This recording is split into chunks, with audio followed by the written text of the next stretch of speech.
Hey, I'm Danielle, a techie serial entrepreneur. I'm Cicely, a health tech nurse. I'm Priscilla, and I'm an award-winning creative. Welcome to the More Than Graphics podcast, a virtual safe space for women and minorities in the tech and creative industries. Together, we're that tribe.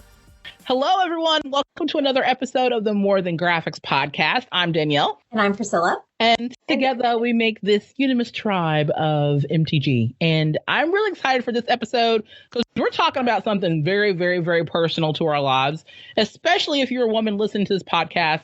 Today's theme is sisterhood. Yaya. And boy, do we have a whole bunch of that going on in this episode today. When you think of Yaya, Priscilla, what do you think of? I mean, I think I kind of know what you think of, but I just want to hear from you.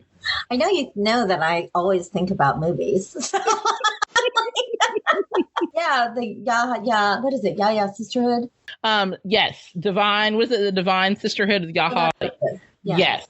I just remember the mom going into the hotel. Wasn't that the one where the mom goes to the hotel? Yeah. Feel that a lot of times. So Tanya and I, when we're talking, refer to that scene a lot of times. But she does the things in which sometimes I wish she could do, but I'm not going to do it. Living vicariously through that scene sometimes. Oh, I feel that. I'm definitely all about the sisterhood and the Yaya as a proud Beyonce advocate. We talk about Yaya currently. We are doing all the Yaya. I am literally doing the little, I'm doing all the little dances. I'm doing them. Because I am all about this level of sisterhood. And wherever you are in listening range, sisterhood is where it's at. That's one of the founding reasons why we started More Than Graphics podcast, to be a safe place for women and minorities in the tech and creative fields. So hold on to your pants, sisters, because we're really going full force into talking about sisterhood and Yaya. And we have an amazing guest today who is going to help us better explore a lot of that through not only her works, but her life, her story. And I'm just so excited to get this out. So without further ado, Priscilla, would you like to introduce our guest? Francesca is a multi-career woman full of life, joy, and passion. As a recovering engineer, active nonprofit executive, serial entrepreneur, and devoted mother of humans, felines, and canine, Francesca is not your average artist. Her current venture, Escoto Art, uses mixed media art to engage people in conversations that matter. Her first body of work, Interwoven, looked at the ambiguous presence of joy across cultures. Now she's working on Decentered, an expose on healthy masculinity, exploring how men can be manly without being the constant center. Welcome, girl. Welcome. So welcome. Thank you. I'm so honored to be here. You guys are fantastic, and it's nice to be in your space. We're excited to have you here because I feel like you just add to the conversation. 1 + 1 + 1, right? Like I am super excited. We always talk about the power of 3 being key 3 in Charmed life. Key to the third. So many ways. It is. I mean, like I feel like this is just one more, right? Like the extra one, right? The page that we need. Oh my goodness. Okay, so for people who are very new and unfamiliar to the work that you do, can you kind of give us a little bit of a snapshot of what that looks like? Well, I'm sitting in my studio right now, and it's a total disaster, but that might be a starting point. I can give you a little tour. All right. We start with Chica the cat, who is a total bitch. But she is the studio cat. Here I have yarn, leather, so more yarn. And this is like my little space where I'm spending a lot of time with these different materials, trying to come up with a new form of expression. So I'm exploring the interaction between these different materials. Then I have prints that are extra. So when I use my printer, which is back here, I use the extra paper to do extra prints. So here are some pieces hanging. That's my great grandmother up there. It's a gift for my dad. He hasn't seen it yet, but there's that. And so I'm playing with more texture and using fabric and sewing it and embroidery. This is my largest piece so far, it's San Telmo Nights, and it's a memory of being in Buenos Aires and the tango dancers and players and whatnot. But this is where you find some of the pieces that I've already completed. I keep them here. This is, for example, Nkai.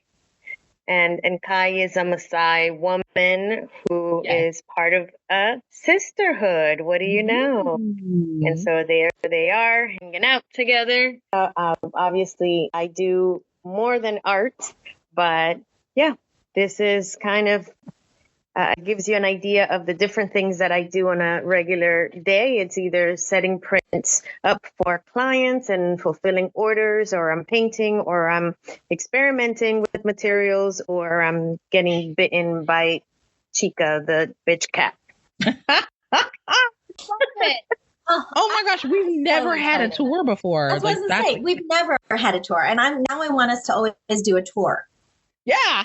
Well, there you go. Look, setting the standard already. Francesca, I told you, like, we were going to do it. See, look, I'll do mine real quick too. You see right there? There nice. That's my tour. It's done. It's all right here. Nice. Okay, yeah, so that's this new season of life. One of my favorite pieces, and I don't have the original here because it's showing in St. Petersburg. I do have a print, so maybe I can show you that. But it's called Farther Together. And so you haven't asked me yet about sisterhood, but I'm going to answer the question. And so Farther Together is actually my best-selling print, but it is an image of 3 Quechua women in the mountains of Peru walking. And it was inspired by the African proverb that says, if you want to go fast, go alone. If you want to go far, go together. Yeah, Farther Together. I really love that. And the symbolism behind it all. Y'all, if y'all not empowered by this already, we're only like 5 minutes into this podcast. Like, I just love it. Done. Let's just skip over to the. So your bio mentions that you're a multi-career woman. How has having strong female support systems, or yayas, helped you navigate the challenges and triumphs of juggling so many roles? Can you share an example? Sure. So there's always a story. I became a certified coach, professional coach in 2013. And I remember we were doing this session on, okay, who's your ideal client and how are you going to reach that client?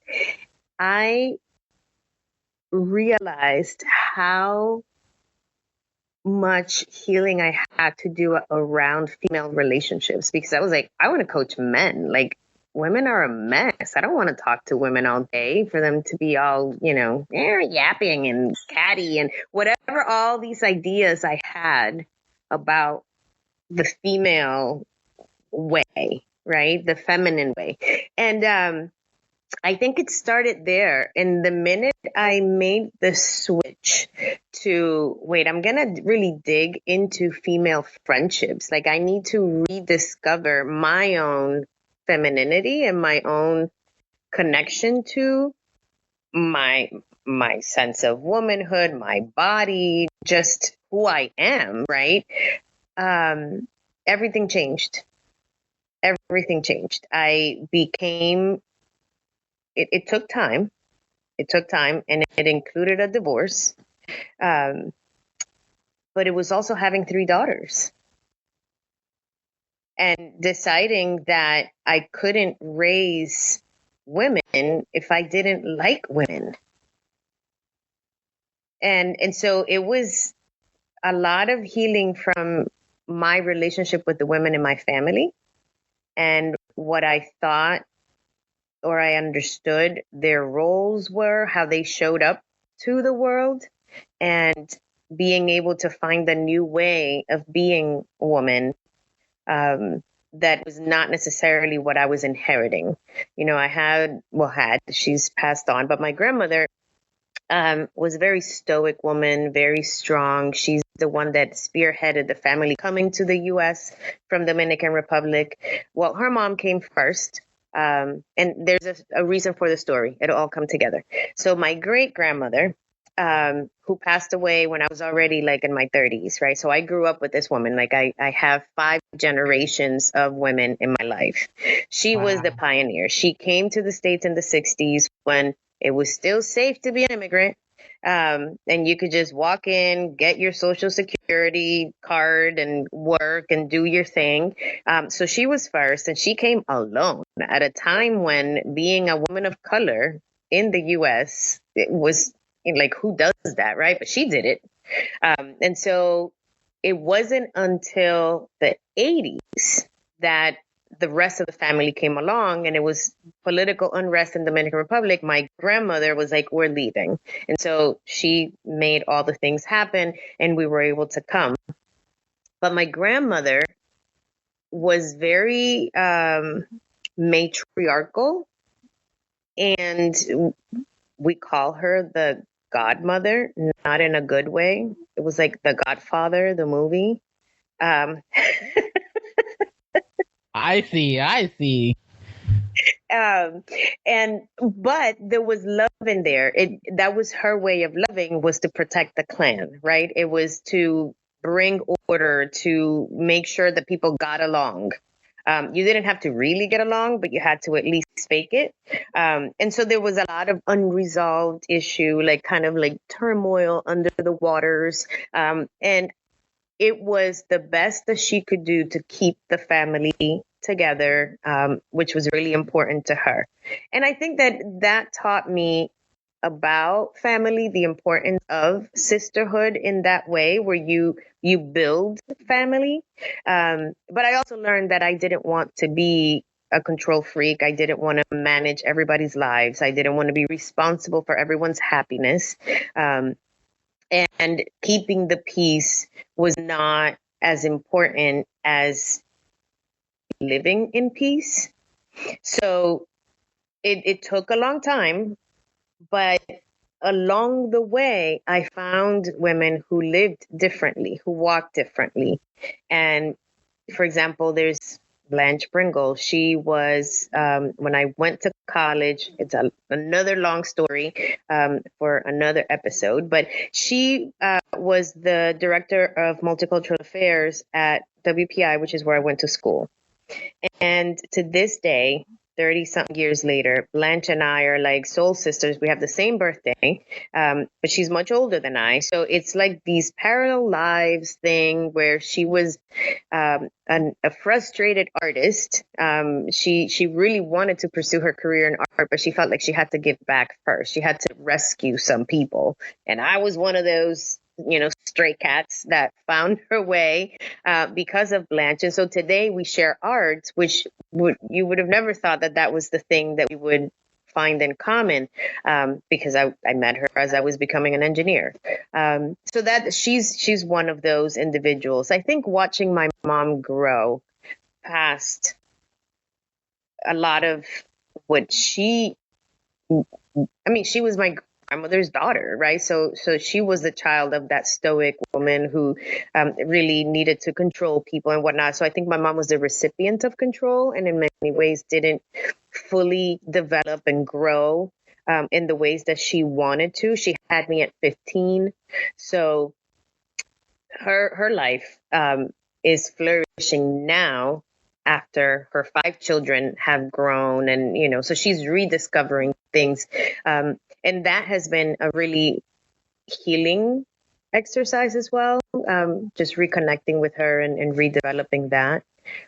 And along the way, there's been different women that have come in for different reasons, women who are very strong. I don't know, I just love Dominican women. I'm Dominican, right? But I think that we are we're political beings. We are mothers, matriarchs. But the Dominican-American woman, I think, is such a beautiful blend of both. I think that there is a sisterhood there because we share that underlying, I don't know what to call it. You know, trauma is like an overused word, but let's use it because people know what we're saying. We share that theoretical trauma, ideological trauma of what the roles are. And so as we're experimenting what it means to be American, we get to kind of share notes like, oh, you know, that belief that we were taught, like maybe we can change it for this other belief. And so those conversations happen a lot, and they have been a very big part of my journey since 2013 up until today. There's so many good things in there, from just the sisterhood of it all, understanding and still relating to yourself while trying to navigate new experiences. That is huge. There's so many women that can relate to this very story, just because there's a lot of unexplored areas for a lot of women in the tech and creative industries who are listening. How can I bring my personal self into these spaces? How can I do that without bringing in so much of maybe previous poor experiences, right? We talk about trauma. I don't want to use that word either as much, either, but it is that kind of a shared thematic trauma. And so how do we walk into these spaces authentically as ourselves, and we're still trying to get out of that type of a cloud, if you will? And so I really, really respect and openly transparent about your journey in that process. Well, you know, people have to be open. If we're going to cross barriers, if we're going to bridge gaps, how are you going to do it without talking about the gap or the chasm that divides people? You know, so I'm Dominican, I'm Latina, I consider myself Afro-Caribeña. At the same time, being female has been more of an issue for me than being brown. And not because I understand how for other people being brown has been like the biggest thing. I get it. But for me, being female has been the thing I've had to grapple with, the thing that I've had to, I understand being Dominican, like some of those things just make sense. And I've never had to, you know, when other people don't get it, I'm like, oh, I'm sorry.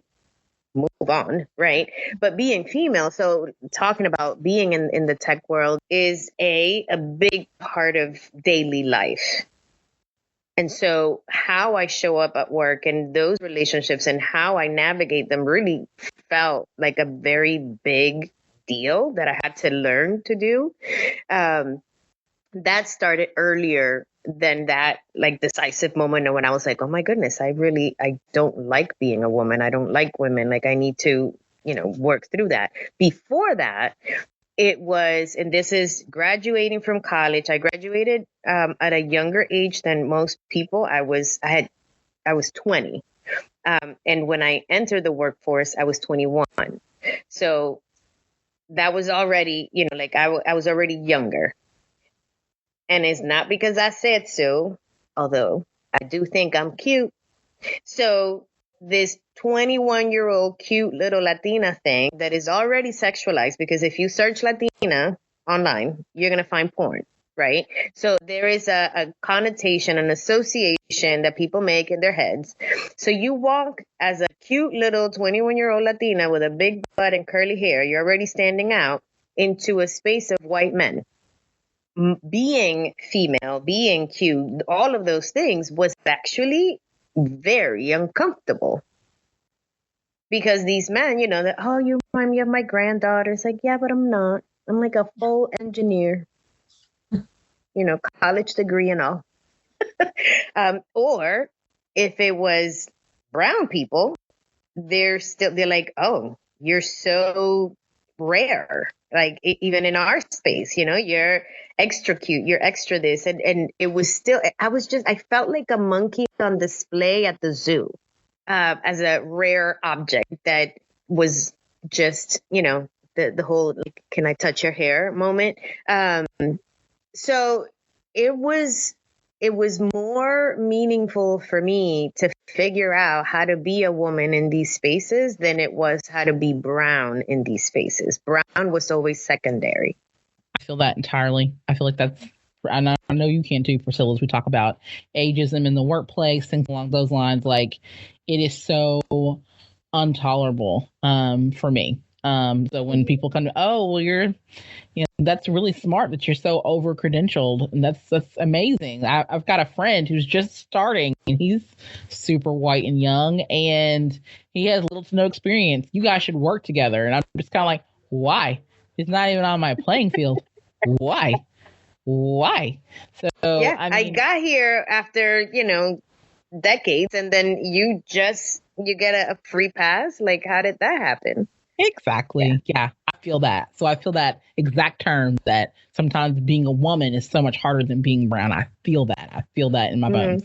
You're talking about challenges and stuff, and with the females. So what is like the biggest, like in today's time, what's your biggest challenge when you're facing like the female friendships and stuff, and how can women overcome these challenges and cultivate like deeper connection? I'm kind of obsessed with landfills and how consumerism is hurting the planet, and it's not only hurting the planet, but we are removed from the places that we impact most.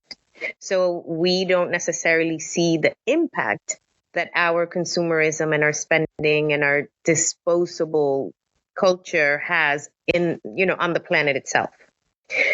One thing that I saw, and I was reading this and I thought was brilliant, is I think it was an indigenous woman talking about how we talk about nature as something that is outside of us, instead of thinking of ourselves as an integral. We are part of the ecosystem. We are part of nature. We are nature. And so there is something very biologically raw that I think we tend to forget. Like, we want to transcend our own humanity at times instead of being like fully in it.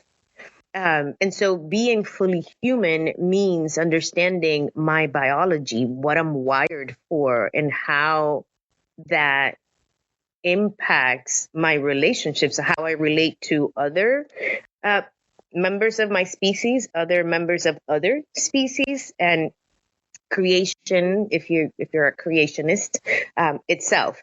So I think that one way that I am trying to grow my own female relationships right now is to be fully in my biology. For me, that is like, I'm going to say 100% female. I'm not sure what that is, which is why my new body of work is really exploring masculinity through the female gaze, because I'm trying to figure out, like, where's that line? Like, what does it mean to be female? What does it mean to be male? And where, the spectrum, if there is one. But if one can be 100% female, then that's what I am. And I want to explore what that means. We have instincts. We have, I don't know, like when a baby cries, I respond more than anything because of a biological wiring. When I was nursing my children and another baby cried, I would produce milk. Like, your body is so primally, if that's a word, whatever it was wired for. And I think that in itself is a source of connection. I think that's why women bond, and that's what brings us together. We feel pain in similar ways. Similar things cause us pain, and we can really connect if we allow ourselves to be fully in our humanity instead of always trying to transcend it and be bigger than, and feelings don't dominate me, and like all these things that we try to do to, very Buddha of us, to not feel and not be caught up in the moment. There's a time and place for that.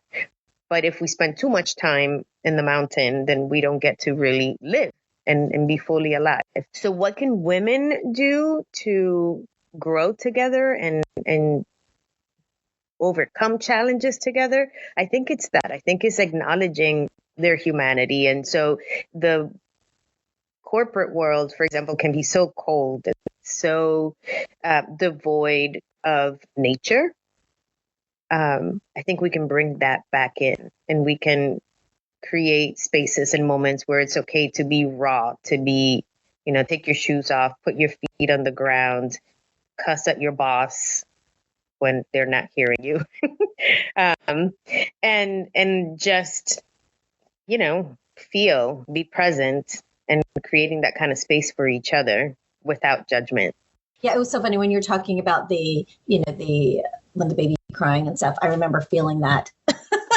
Even you just said talking about it, I'm like, oh, I recall when it was somebody else's, and just having that, it's nice because we do all have that word. I mean, I've never met you before, but to have kind of a shared is really wild, isn't it? When you think about that, that we've never known, whether right now or at some point, but we wear bras and panties and get our periods, and there's so much that by looking at a woman, I'm like, I got you, I know you, and that's something I love it because it is that there's a safety there that I mean. Like I remember being like having kids, somewhere and, you're freaking out because they're freaking out. And then some woman, they'll just come up and help you. Don't know you, don't nothing. And it's just out of just because, I don't know you, but it's just a human love and just a natural, that yaya, that sister, whatever. And then you may never see them again. Never, ever, ever. Because I remember like I had an incident when I had to go in the hospital, Danielle, when I was still in Kentucky. And I went and it was an emergency room. It was a female. Last time I went in, it was a male. And she, oh my God, like, I was like, just thinking about it. I'm like, I just think about her still, these women that come into our lives for whatever reason, and maybe they stay, maybe they don't. But it's like, it's everybody. I feel like we have some impact at some point. And it's not to get anything back. It's not to whatever. We just keep the world going, Yeah. Every time that I think about growing pains as women, we talk about the things that we innately feel together, as you mentioned before, Francesca. I always think of, I'm a horror fan, so I always think of Midsommar. I always think of like she's crying on the floor and the girls are surrounding her, feeling her pain, crying, moaning with her, pulsating as one group, like that kind of feel. And it's so like earthy, real, spiritual kind of feel that we're all interconnected. They might not know each other at all, but because she is feeling these emotions, we are echoing them and we're groaning with them together. That type of yaya, that type of sisterhood, I feel like is so reflective of this particular situation and also of the community that we want to build, that we want to see for ourselves. Now, mind you, my yaya is probably a little different from everybody else's, but I think that's what makes it unique and purposeful and beautiful at the same time.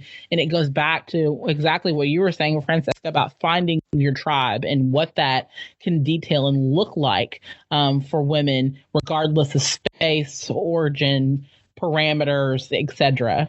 So thank you for mentioning all of that, because that's super important. Have you considered creating a body of work specifically around sisterhood or female friendships beyond the piece that you shared today?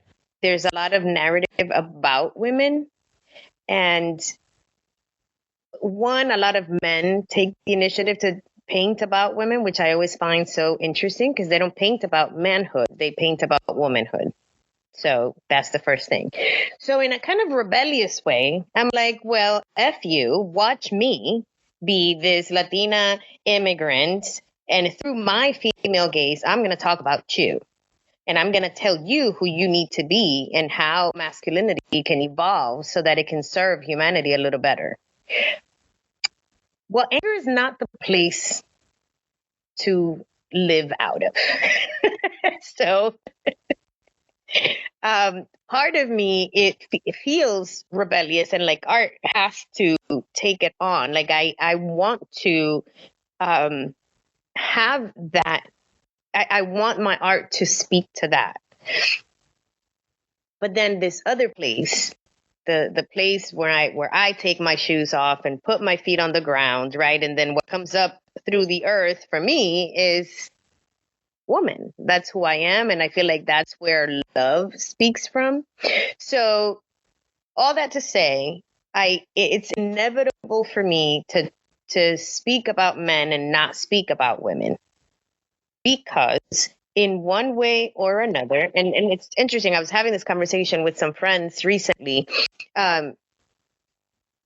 Some of the questions that come up for me is manhood and womanhood a spectrum and these two are on opposite ends? Or are they distinct dials and you can be 100% female and 100% male?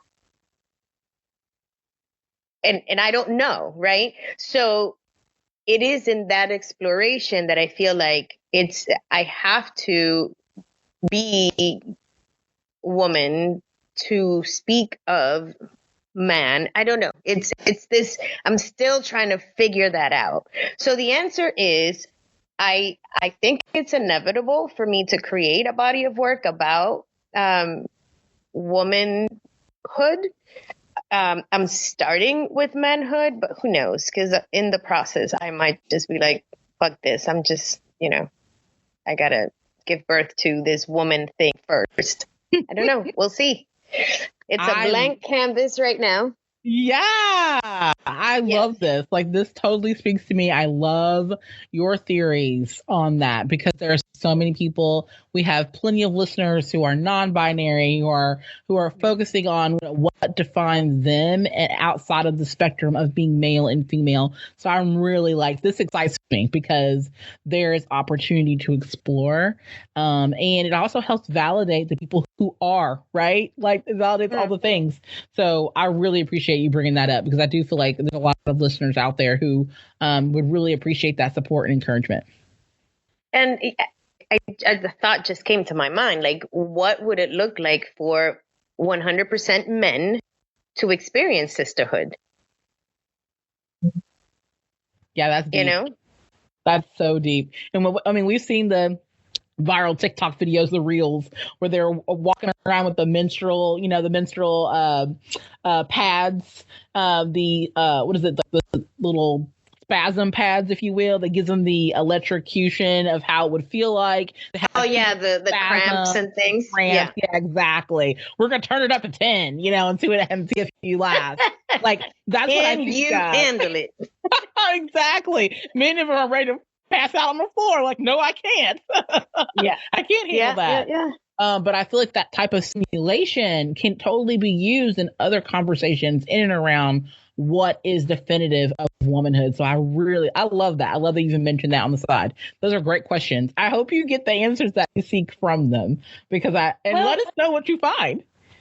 I am learning to sit with the questions and to allow the question to be the topic of conversation. Answers are boring. Because answers can feel absolute, can start to put people in boxes. And I think it's how we get to these places where and I'm thinking of American society where we are right now. We don't have to talk politics, but OMG. I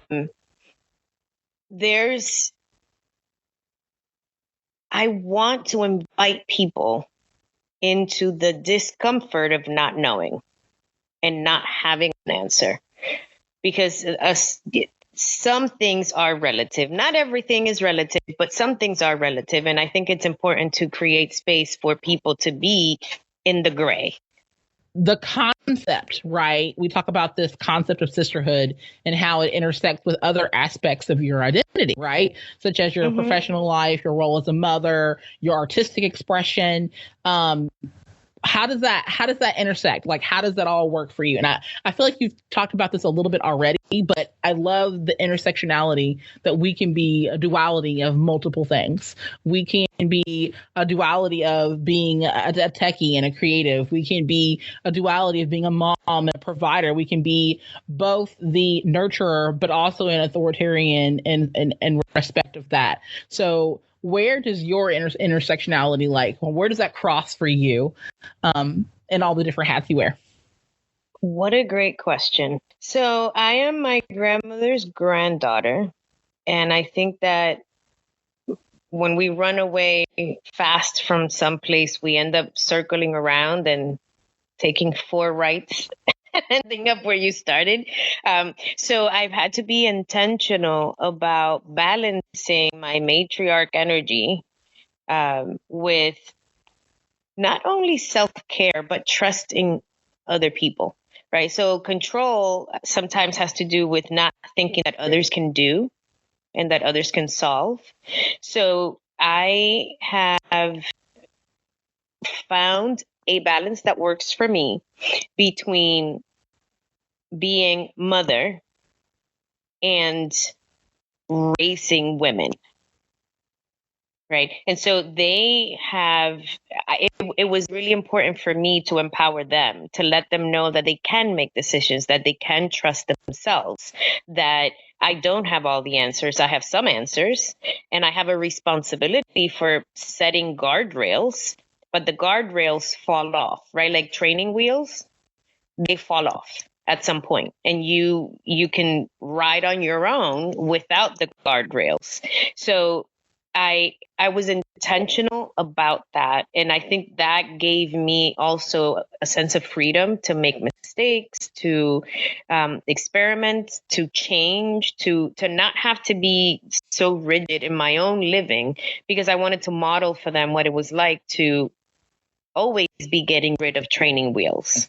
And always shedding the props that we put around ourselves to not fall. So that's one way at home that I was able to kind of strike that balance. When it comes to the workplace, it's interesting because I think I had to find a way to breathe assertiveness. I'm short.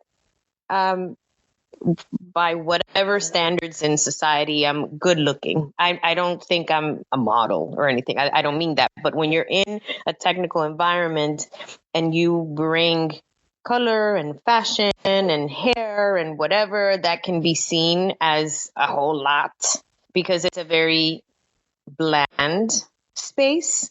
And so I had to find a way to be myself, but to command respect from inside. It wasn't something that I would earn just by stepping into the space and people looking at me, right? Like the way they would do with a 25-year-old that was assigned as your coworker. So that took some time, but it really had to do with self-confidence, with choosing to be in spaces where I knew I could contribute, so that I was not questioning myself. So I chose to leave certain career directions where I wasn't feeling as confident and really focusing on those spaces where I felt like I can grow fast here. And so walking into a room now, I've been told, you have this gravitas. Still don't know exactly what that is, but I speak with confidence because I'm speaking from a place of knowledge. I'm speaking from a place of proficiency and expertise. And so when someone speaks, I have no doubt that I can contribute to that conversation, that I have something to offer. And so that balanced with the humility that comes with not knowing all the things and always learning and being a student of my craft, whichever that is, whether it's art or technology, so just balancing those two. 10 points to Hufflepuff. I absolutely love that you speak so much on this balance, because balance is different for different people for different reasons. So I love that you talk specifically about your balance and how you're able to contribute your best self in each of these spaces. For listeners who are listening to this particular episode, when you think about bringing your best self, that may mean more on your A game at home than it may be at work. It may be more work than it is at your game at home. And so I love the fact that you are very transparent about, being that example for your daughters, but also at the same time being that inner voice for yourself and showing up in those spaces so that you can advocate and say what you mean and mean what you say, and people take you, seriously and respect you for the value that you bring, not just for necessarily the outfit or the additional accessories that we bring into the room, right? So I love that you speak on this. And I think that's a very strong focal point for anyone in listening right into this episode on how we can better support each other, but also how we can support ourselves. As Cicely would say, we have to do the work on self. So yeah, I really love that. In an engineering environment, I started my career at GE in manufacturing, but as a sales engineer. So I think I would have loved being in the manufacturing floor because there was more of a team feel there. Whereas as a sales engineer, you're out there promoting the technical product and doing more of the consulting process. But I started in the utility world, like electrical transmission and distribution. Let me tell you about boring. That is the definition of boring. And so I was bored to death. The product didn't excite me. The industry was a bunch of older white men. And so it was not a fit for me. I was constantly feeling self-conscious about being female and about being young. And so I couldn't get past myself. And I'm not blaming them because they are who they are. It was just I was not in the best place to thrive in that environment. So as soon as I started making changes and putting myself in different environments, I started to find my voice. I started to find myself, and I developed, I needed the training wheels, right? So that I could eventually drop the training wheels. And so sometimes you have to pick the environment that is giving you training wheels so that you can strengthen your stride. And then you can say, okay, now I'm free. I could even go back to that place and I would kick ass today. But I was too young, and more than young, I was too vulnerable at that time. I was really drawn to when you're talking about, raising, when you're raising your girls. Now, I was a single mom a couple years ago. And it was just, I had a young boy and a young girl. And my son was just raised probably Danielle virtually also, right? With just mainly women, strong women. And a lot of my friends were single mothers. And it was really important to me because I thought, I really want him to, grow up to be a man who is comfortable and can be in his own place, but be around and know what it's like to be around all these women. And he's third grade. He's a third grader. But, Okay. I've heard over the years from his teachers how emotionally equipped he is, and he's very, very kind, and and I really take a lot of pride in that, because knowing that he has known about, all of my friends, they've kind of raised him, like I said, over the years, and just him having that little bit, the feminine part, as far as, because his father is military and is not very emotionally, and so him having that, and I always just felt like how much of a stronger person I know that he's going to be, being able to have those, I guess you would say the traditional women kind of, I don't know what you call those, characteristics or whatever like that. So, but what do you think about the connection between a healthy masculinity and the importance of the strong female relationship in their lives? I mean, I know how I feel about it, but I want to know, like, do you see how that sisterhood positively, affects? Well, let's start with what is strong femininity, or what is a strong woman? Because I think it's in those words that there's images, right? Or actions or postures that we think of when we say strong. And I think both, the best place is when both are strong. Right. And so healthy masculinity can only thrive in the presence of healthy femininity. I don't know how, if that is yin and yang, right? I don't know. That's part of the mystery is, do they really complement each other, or are they part of the same thing. I don't know. But if it's yin and yang, and the yin is too big, then the yang is going to be small because there's only so much space that they both occupy. Right. And so I think that healthy masculinity can only thrive in the presence of healthy femininity, and that somehow they find their balance in relationship.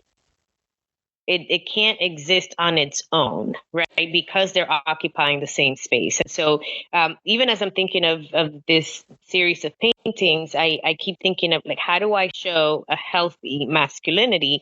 I can only show it in the context of a relationship. So that man has to be in the presence of others in order for it to be displayed.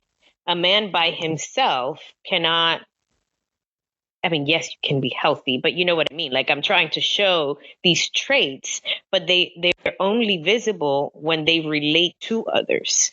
It's in how they treat the other person. It's who they are when they are around these other individuals, right? And so the strength of a woman, I think, absolutely shapes the strength of that, in this case of your boy. It's in context of that. I would also argue that they need to see strong masculinity. And by strong, we mean healthy, right? Like, because I think weak is, our orange 47. But I think it's in the presence also of that mentor, of seeing it lived out, that you can then kind of see yourself in context. Otherwise, it can be perceived or internalized that somehow strength is female and not male. So, I think that we always want to see it lived out. And I go back to nature and trees and how they grow next to each other, how they share root systems, how they create shade together. It's not, watching one tree grow strong and not seeing the other trees. And I'm not saying that's what you're doing. I'm thinking holistically, like, how do you have the two coexist? And I think that it is by intentionally having both fill the space. Yeah. When you were saying that was just making me think of, it made me visually, I'm thinking about, I love how we have, when you have the primary colors together and when you mix them together, like how much of a beautiful other shade that you get from there. And that's kind of what I was picturing when you were talking as such. Now it's like, I want to be like, can we have a coloring session later on? Just, let's have a paint by numbers. Yeah. Let's do a creative fun session. Is there anything additional that you would like to share with folks in and around the artwork that you're doing, specifically talking about centered, right? So the collection is going to unveil in May of 2025. And I would love people to just follow my work. If you want to be part of that unveiling, you can find me at escoto.art on Instagram. And follow me there. Or if you go to the website, escoto.art, you can sign up for the email. I love it. I'm already following you in some areas. So I'm just going to keep that buzz going. I absolutely love the work that you're doing. Awesome. All right. So we have our flash guest questionnaire, 5 questions. We give every guest, we ask them a random question, and you give us the first thing that pops into your head. All right. I'm ready. All right. Question 1, design disaster. Tell us about a project that went hilariously wrong. What happened and what did you learn from it? Hilariously wrong. Well, it's still going hilariously wrong. I am trying to launch a Dominican Baseball Hall of Fame in Miami. And I know, I'm super excited. That is part of my other work. And we've tried twice now to set the date for our inauguration or inaugural ceremony, but it has been moved and it's in November 8th. And what I'm learning from this experience is that it actually takes a lot more effort than I thought to break into I guess they're famous people, whatever famous means, right? So like the walls between us and them are thick and tall. So just that's what I learned. Creative fuel. What's your secret source of inspiration when you're feeling creatively drained? Where do you go, or what do you do to recharge? I didn't realize how much of a visual stimulation source I needed, because I find a lot of my inspiration is in my head. It's ideas that come to mind, conversations that I might have with like a friend when we're having these Dominican woman, whatever moments. And so it's really ideas that drive me, but I have found that art itself inspires me. Okay, so desert island tools. If you were stranded on a desert island and could only bring 3 tools, digital or physical, what would they be and why? Interesting. Where is this deserted island? Is it a tropical island or is it like Antarctica? However you see fit. Most people like the tropical, right? Yeah.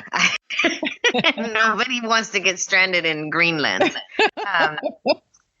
Let's see. So it's going to be a tropical island because I know how to do that. And then what tools do I need? I am going to need a machete. Oh, okay. A hammer. And like a tent. Is a tent a tool? Absolutely. Shelter. Okay. Yes. Got it. We had so many people say different things. They needed raspberry cake. They needed a robot to wait on them. We've had so many different responses. So it's good this one's a practical one, right? Well, yeah, there's fire. I can make fire. Yes. And if I got fire, I'm making cake. So it's just a matter of time. Yes. I love it. Okay, so time travel. If you could travel back in time and give your younger self one piece of advice, what would it be? Start art way sooner. Yes. Yeah. We could have been having a lot of fun. I love it. Okay, last question. What's the most unusual or unexpected place you'd love to create work? Like think beyond a canvas or screen. So space itself, that's what attracts me to sculpting. Yes. Is who knows what it'll evolve into, but it's just, yeah, the canvas feels a bit more restrictive these days, which is why you saw a piece of fabric just on the wall. Yeah. Not stretched. I'm trying to just kind of create and it's hard to explain, but yeah, space itself, like to fill up air. Wow. Okay. So we've had people like say outer space, but not like consume space, like any space. That's cool. Yeah. Yeah. Not That outer is very space. cool. That's too far. That's really cool. You answered all of our questions. I am so glad that this was such a fun, entertaining, light, but very deep and intellectual conversation that we could have about Yaya and sisterhood. This has been so much fun. Francesca, thank you so much. Thank seriously. you, Danielle, for the invitation, for the conversation. I very much appreciate it. This tribe with a vibe needs you. Share MTG on social media, on your lunch break with peers, or send an episode to your techie bestie. This podcast is produced by Octane Design Studios. Catch you next time.